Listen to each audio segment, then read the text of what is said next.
Kamusta ka ga, aking mahal? Sana ay nasa mabuti ka. Ako'y wag mong intindihin.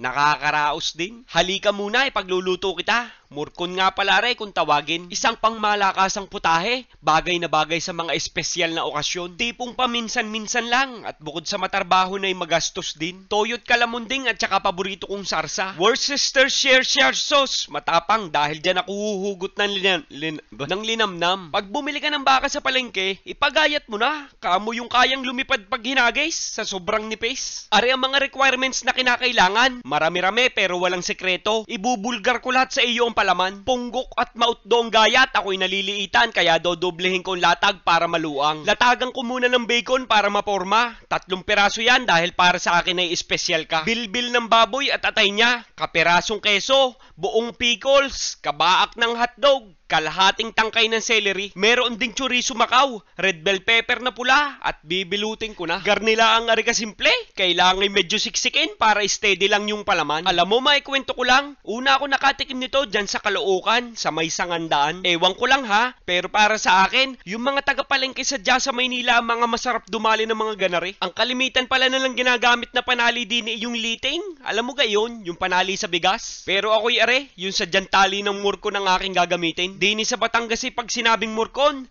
ay matik, yung imbutidong nakabalot sa dahon ng saging ang ibig sabihin. O, aray ayos na, kita'y nakalima, at ipiprito ko na muna. Kumbaga ang gagawin natin ay isisir ko muna, at kaya naman yung ginagawa, syempre para nakakanda doon lasa. Ikis-kis mo lang siya dyan, ihilamos mo sa kawali para kumapit uli yung panimpla. Dini na rin ako magigisa, syempre bawang muna hanggang sa mamula. Sumunod naman ang sibuyas. Tapos yung mga natirang palaman, yung mga hindi napakasa, ginayat ko na lang ng maliliit at isasama ko na rin sa gisa. Hayaan mo siyang magkandudurog dyan, bahala sila. At saka meron pa pala ako na rin yung mga pinagtabasan ng baka, isasama ko na rin. Tomato paste, ilalahat ko na rin isang lata. Huwag kang mag-alala, gisahin ko ng ayos yan para hindi umasim ng sobra. Kapag nagkaganyan ang kalagayan niya, mukhang nilupak na saging na, ibalik na natin yung pinagbabara ng baka. Pineapple juice, lahat na rin isang lata, tapos kaunting paminta. Paglalahok-lahokin lang hanggang sa magkaganyan. At saka ako naman sasabawan ng malinis na water from Pasig River yan. Dadagdagan ko pa ng tomato sauce pa para sadyang arkam na arkam ang ating sarsa. Dahil dyan naman natin pakukuluan na rin mga binilot na karne. Saktuhan lang sila. Paliguan ko na rin ang sarsa para tagos na tagos ang lasa. Ay siya'y takpang ko na muna. Magme-minor na rin tayo sa apoy at aring mahaba-habang labanan. Nakaraos ang 1 oras. Depende sa baka. Basta aring akin ay malambot na. Ay ewan ko langan sa iyo kung matigas pa. Hahanguin ko na muna ulit at ngayon ireretokihin natin ang sarsa. Liver spread, kalahating lata. Worcestershire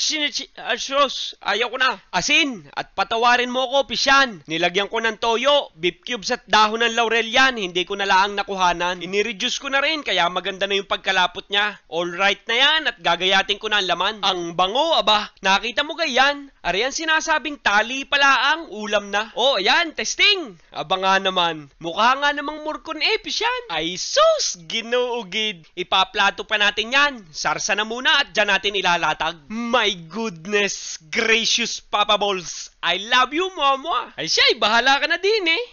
Ay inang!